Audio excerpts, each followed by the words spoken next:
tatkala kesalahan itu insan sesama insan, maka bersegera untuk saling mencari ridhonya tanpa harus menunggu momentum tertentu untuk saling memaafkan dan mohon pengampunan itu.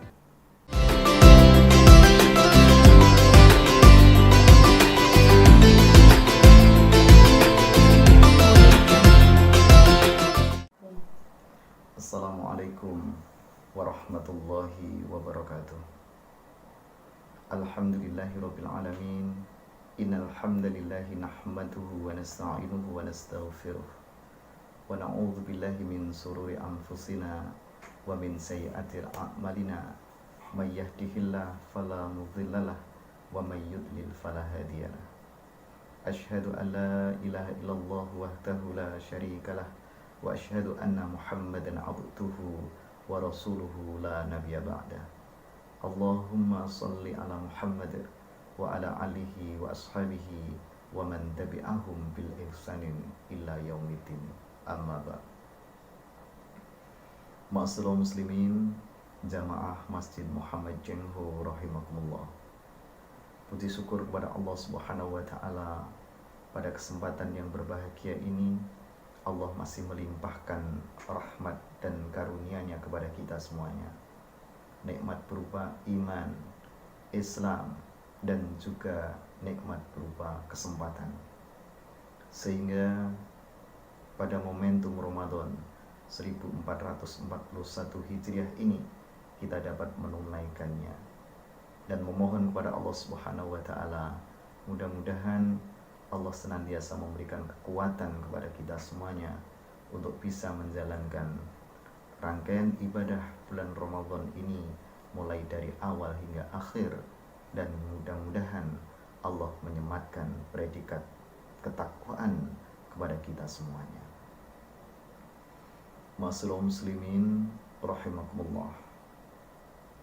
Pada kesempatan yang terbaik kali ini kami ingin menyampaikan satu hadis Rasulullah Nabi Muhammad SAW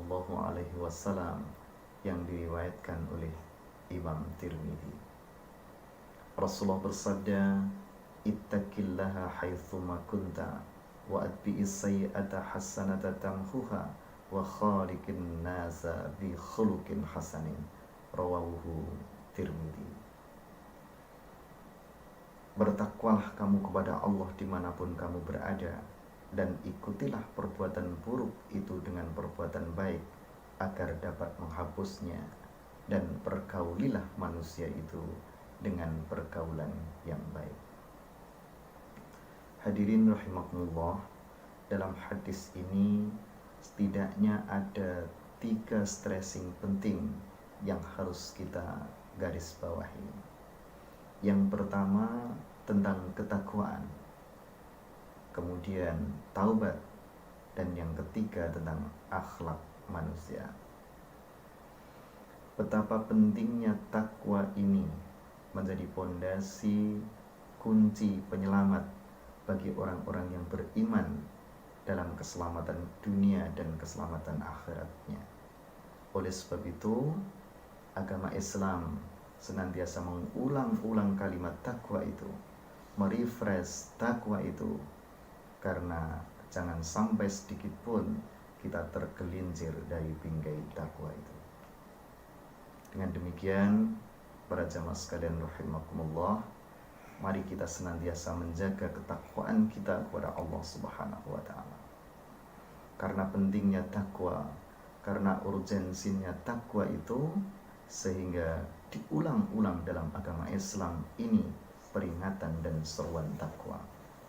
Salah satu misal, sepekan sekali setidaknya kita diperintahkan, diserukan tentang takwa itu melalui ibadah sholat Jumat.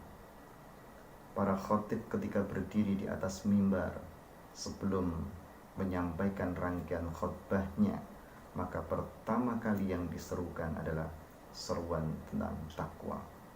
Ya ayyuhalladzina amanu taqullaha haqqa tuqatih wa la tamutunna illa wa antum muslimun. Inilah pentingnya takwa. Tidak hanya itu, dalam 1 tahun sekali, setidaknya di momentum Ramadan. Begitu perjuangan ibadah Ramadan yang berat itu, fase tahapan-tahapannya, nanti ending akhirnya adalah dalam rangka untuk menuju ketakwaan. Berikutnya setelah bulan Ramadan, maka kita akan menuju kepada bulan Dzulhijjah. Di dalam bulan Dzulhijjah itu ada satu ibadah yang agung pula, ibadah yang sangat monumental bagi umat Islam, yakni ibadah haji. Allah lagi-lagi mengingatkan kepada kita semuanya tentang takwa di dalam pelaksanaan ibadah haji ini. Allah memerintahkan bagi orang-orang yang hendak menunaikan ibadah haji untuk berbekal materi, berbekal rohani, berbekal religius, dan sebaik-baik bekal dari semua itu adalah takwa. Allah mengingatkan kepada kita semuanya dalam surah kedua, surat Al-Baqarah ayat 197, di bagian ujung-ujung ayat disebutkan di sana, "Watazawwadu fa inna khairal zadi taqwa wa taquni ya ulil albab." Dan berbekallah kamu semuanya, dan sebaik-baik perbekalan itu adalah takwa, dan bertakwalah kepadaku wahai orang-orang yang berakal. Para hadirin rahimakumullah, inilah pentingnya ketakwaan, sehingga dan diulang-ulang kepada kita semuanya seruan takwa itu dengan harapan agar jangan sampai kita terlepas dari bingkai ketakwaan di dalam kehidupan kita. Dalam momentum yang terbaik ini pula kita akan membahas tentang pentingnya urgensi takwa itu bagi kehidupan. Setidaknya ada 2 aspek takwa yang harus kita fahami bersama dalam kesempatan ini. Yang pertama, takwa akan membentuk aspek mental pada kehidupan umat yang beriman kepada Allah. Takwa membentuk aspek mental, artinya bahwa orang-orang yang bermental takwa maka selalu mendorong untuk perilaku-perilaku baik, akan selalu mendorong terhadap orientasi berpikirnya dengan berpikir yang baik.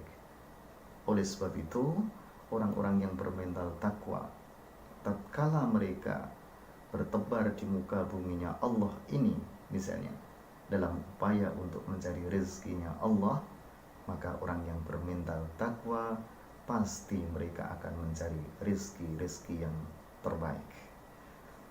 Demikian pula orang-orang yang bermental takwa, tatkala mereka mencari teman, sahabat karib misalnya, tentu mereka akan mencari teman, sahabat karib yang baik dan bisa mengantarkan dirinya untuk mencari ridhonya Allah Subhanahu wa Ta'ala.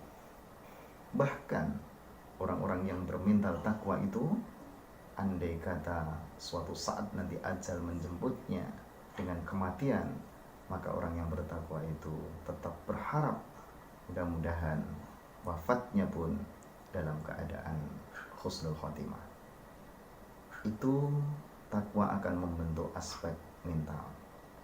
Yang kedua, takwa akan membentuk aspek jati diri. Artinya bahwa orang-orang yang mempunyai mental takwa maka akan meneguhkan jati diri seorang di saat-saat sekarang orang sedang terjadi krisis jati diri. Hadirin rahimakumullah, inilah pentingnya ketakwaan. Di samping takwa, hadis tadi menyebutkan kepada kita semuanya pula kita diperintahkan untuk bertaubat. Artinya apa? Bahwa tidak ada manusia dalam kehidupan ini yang lepas dari dosa dan kesalahan, karena kita tahu kita semuanya adalah menjadi insan yang dhaif, insan yang lemah. Tetapi Allah memberikan jalan tatkala kita melakukan dosa dan salah, maka bersegeralah untuk menuju kepada Allah, untuk menuju kepada pengampunannya. Oleh sebab itu, para jemaah sekalian rahimakumullah, Di momentum bulan Ramadan yang terbaik ini, saatnya kita memanfaatkan kesempatan ini untuk bersegera kepada Allah, untuk mencari pengampunan terhadap dosa dan kesalahan kita. Mari kita sulam, mari kita rajut amal-amal kebaikan dalam bulan Ramadan ini, dengan berharap kebaikan-kebaikan yang kita tunaikan akan menghapus terhadap dosa-dosa dan kesalahan kita. Oleh sebab itulah Islam memberikan ajaran kepada kita semuanya, bagaimana tatkala orang melakukan dosa dan salah, tidak lain upaya yang dilakukan adalah menyegerakan dirinya untuk segera mencari pengampunan Allah. Demikian juga tatkala kesalahan itu insan sesama insan, maka bersegera untuk saling mencari ridhonya tanpa harus menunggu momentum-momentum tertentu untuk saling memaafkan dan mohon pengampunan itu. Itulah konsep yang begitu indah yang diajarkan dalam agama kita yang tercinta, agama Islam ini, yang mengatur konsep segala sendi kehidupan manusia. Berikutnya dalam hadis ini begitu indah Rasulullah menutupnya. Closing hadis ini, wa khaliqin nasa bi khuluqin hasanin. Rasulullah mengatakan, dan pergaulilah manusia itu dengan pergaulan yang baik. Ketika kita membahas tentang pergaulan, tentu urgensinya adalah tentang akhlak manusia. Akhlak menjadi faktor yang paling penting di dalam menentukan keselamatan hidup seseorang dan mulianya kehidupan seseorang. Oleh sebab itu, relevan sekali dengan hadirnya Rasulullah diutus oleh Allah Subhanahu wa taala, tidak lain adalah dalam rangka untuk menyempurnakan akhlak manusia. Mulia, terhormatnya suatu peradaban itu adalah tergantung dengan kemuliaan akhlak. Demikian juga hancur dan rusaknya peradaban kehidupan itu pula ditentukan dengan akhlak manusia itu. Oleh sebab itulah, para jamaah sekalian rahimakumullah, tentu akhlak manusia akan membentuk kondisi kehidupan yang damai. Begitu banyak bertebar uswah-uswah, contoh-contoh terbaik bagaimana Rasulullah ketika membangun peradaban umat manusia ini, bagaimana menjalin hubungan sosial, bagaimana menjalin hubungan kepada sesama ciptaan Allah Subhanahu wa taala. Sungguh sangat lengkap di dalam agama Islam ini. Oleh sebab itu, tinggal bertatabur kita di dalamnya, kemudian memetik hikmah, setelah itu kemudian menjadi acuan di dalam kehidupan kita. Para hadirin rahimakumullah, di tengah-tengah era modern saat sekarang yang begitu mengglobal informasi dan teknologi ini, di sisi lain betapa mudah kita untuk melakukan amar ma'ruf nahi munkar, untuk melakukan perbuatan-perbuatan kebaikan. Mungkin tidak perlu kita beranjak dari pintu rumah kita, melalui informasi dan teknologi yang serba canggih yang mengglobal ini, saat itu pula kita bisa melakukan kebaikan demi kebaikan. Tetapi di saat yang bersamaan pula dengan perkembangan teknologi pula, maka di saat itu pula ketika kita tidak bisa memanfaatkan informasi dan teknologi dengan baik, maka akan begitu mudahnya kita terjerembab ke dalam dosa dan kesalahan. Para hadirin, mungkin saat sekarang ketika kita berghibah, ketika kita membahas terhadap orang lain, mungkin tidak perlu secara fisik kita melakukan dengan lisan kita, tapi mungkin dengan jari-jari kita bisa melakukan ghibah dan dosa itu. Lalu di manakah positioning seorang yang bertakwa dan bermental takwa tadi ketika menghadapi perkembangan yang serba global ini? Tentu mereka bukan memproteksi dirinya terhadap percepatan teknologi, bukan menjauh darinya, tetapi memanfaatkan percepatan teknologi dan era global ini untuk menuju ridha Allah Subhanahu wa taala.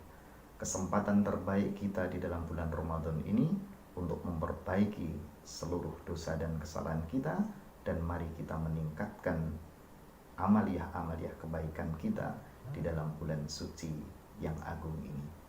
Para hadirin rahimakumullah, di penghujung tausiah ini mudah-mudahan saudara-saudara kita yang saat sekarang sedang diuji Allah Subhanahu wa taala berupa sakit, mudah-mudahan sakitnya segera diangkat oleh Allah.